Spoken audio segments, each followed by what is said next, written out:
due cani. Questi due cani stanno camminando in mezzo alla strada, a un certo punto cosa vedono? Una squartaraleo su 10 in maglia.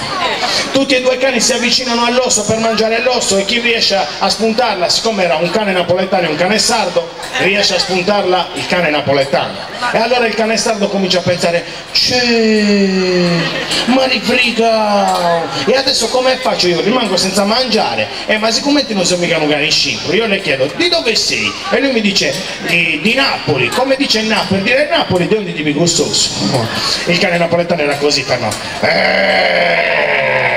E il cane sardo sbarra ora ghiatti. Il cane napoletano.